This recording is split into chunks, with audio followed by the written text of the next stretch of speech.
esta mañana en una liberación donde habían musulmanes, espíritus musulmanes.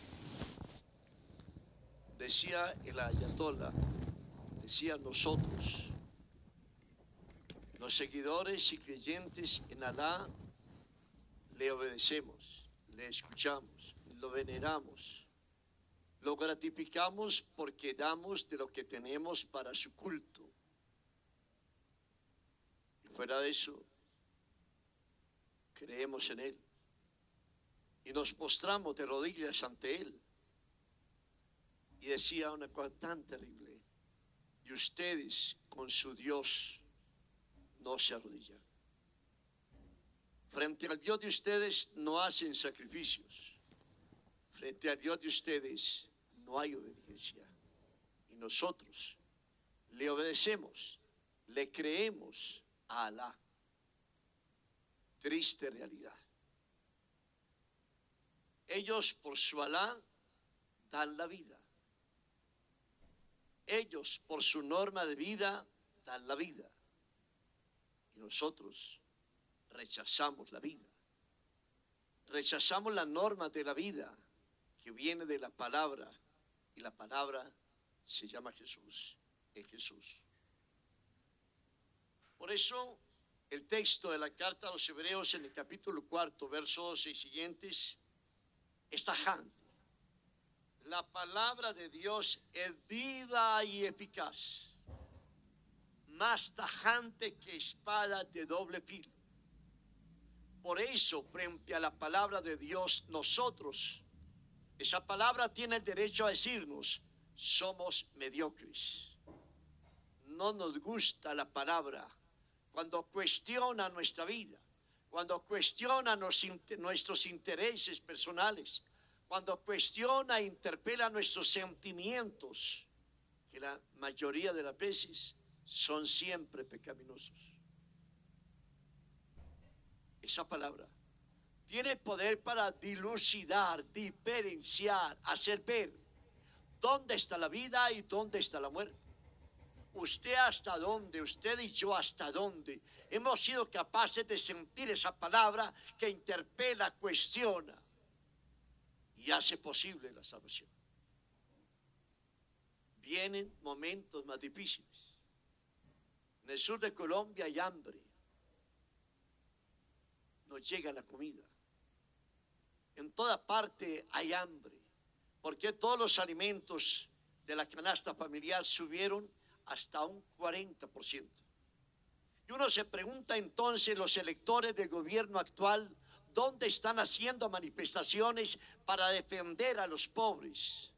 ¿Dónde están los electores de este gobierno capaces de hacer los paros y las huelgas necesarias para que se respete la vida y para que no haya más alzas y cosas abusivas por el cielo? ¿Dónde están? Así no hay.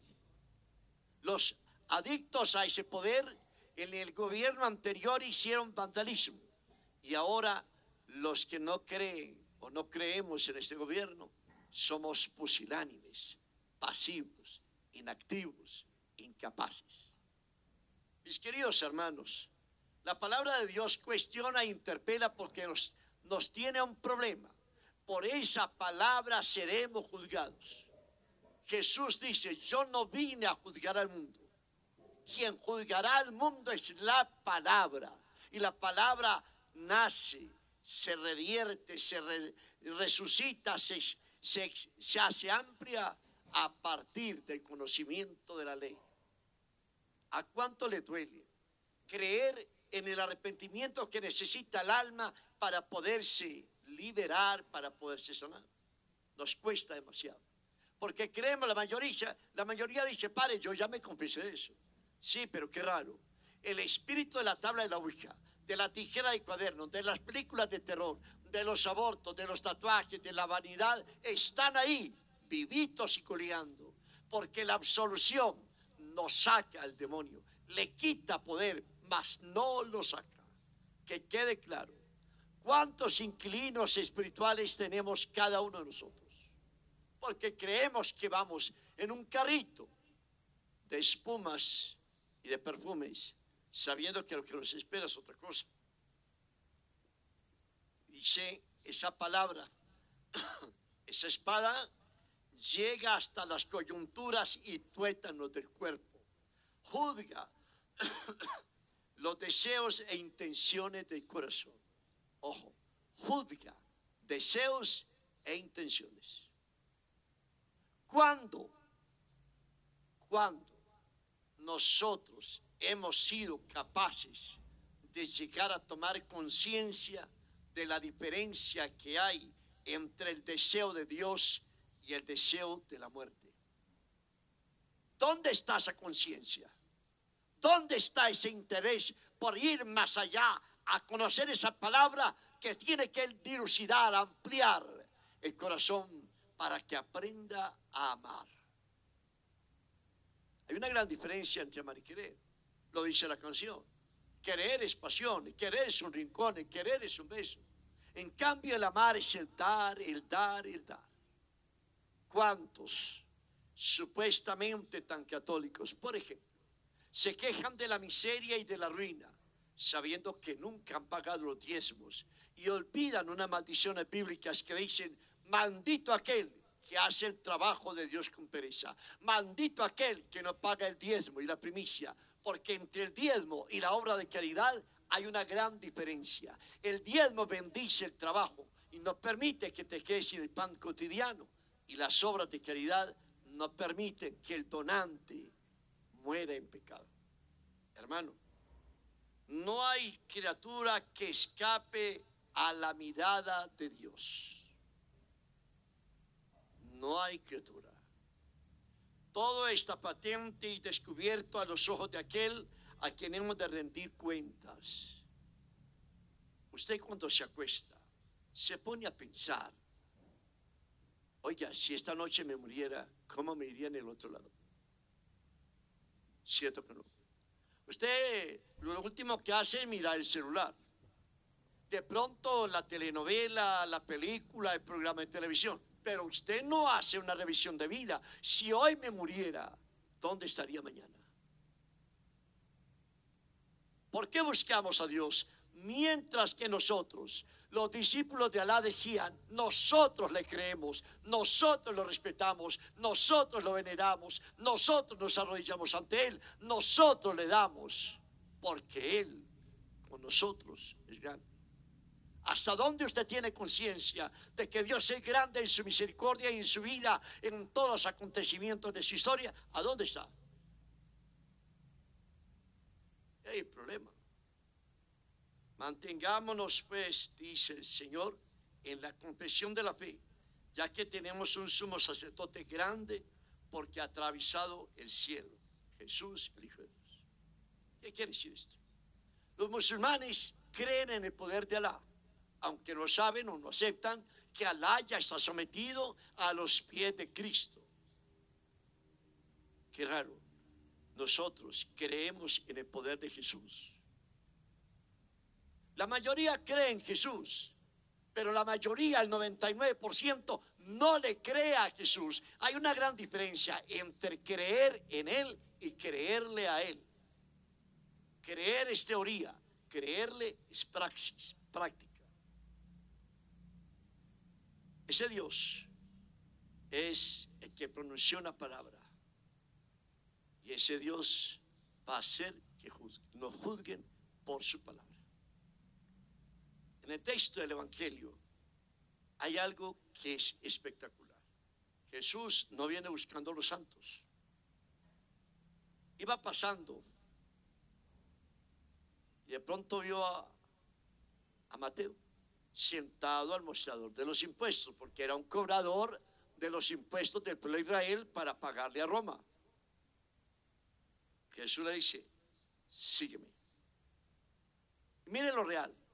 Mateo no se puso a decir: espere un momentico, yo hago las cuentas, yo hago el balance para no tener problemas con el emperador. Oiga, no, espere. ¿Qué hace Mateo? Todo lo deja y sigue a ¿quién? A Jesús. ¿Dónde usted, cualquiera de nosotros, será capaz de tomar la decisión radical de su vida? Sigo a Dios, ya. No, espéreme. Acuérdense lo que él dijo. Le dijo a uno, sígueme. ¿Y qué le dijo el muchacho? Señor, espera que entierre a mis padres. Jesús le contesta, deja a los muertos que entierren a los muertos. A otro le dije, sígueme. Y le dijo, espérame, me voy a despedir. Jesús le contesta, nadie que pone la mano en el arado y mira para atrás es digno del reino. ¿Usted en cuál está? ¿Hemos sido capaces de dejar la cama a las 4 de la mañana para levantarnos a orar? Cierto que no. Hemos sido capaces de dejar la vanidad, de dejar las apariencias, de dejar esos celos, de dejar ese juicio inicuo que tenemos de condenar con un dedo, mientras que 3 nos están condenando a nosotros. 3. ¿Por qué no somos capaces de perdonar a un papá o una mamá en sus equivocaciones, en sus errores? ¿Sería culpa de ellos? Jesús, que está diciendo en la cruz, perdona a los padres porque no saben lo que hacen. ¿Cuántos se mueren en el odio, en el rencor, en el resentimiento, sabiendo que ese no es el camino de la salvación? Y siéntese bien, porque apenas estoy empezando. ¿Qué hace Jesús? Le dice a los fariseos, no necesitan de médicos los sanos, sino los enfermos. No he venido a llamar a los justos, sino a los pecadores. Le contaba yo a alguien que alguna vez, cuando salió el espíritu del negro Acacio, me decía una cosa muy dolorosa. Él murió por allá en los llanos orientales y me decía, es que yo no sabía que matar era pecado. Yo no sabía que trabajar con la droga, porque me dice, yo no soy guerrillero, yo soy el que gerencia el negocio de la droga de la guerrilla. Y me decía, porque ustedes los cristianos, porque ustedes los católicos, nunca me enseñaron que eso era un pecado. Yo sabía que era un delito, pero no sabía que era un pecado. ¿Usted sabía que el aborto es delito y pecado? No, yo ya me confesé el aborto y el sello de sangre que quedó en su vientre, ¿quién lo va a lavar? Y a ese niño que mataron, ¿quién lo va a resucitar? Por eso dice el cantante centroamericano, un Padre Nuestro, por el muerto que usted mató, no lo va a resucitar. Terrible realidad. Por eso, hermanos, ¿dónde está su decisión?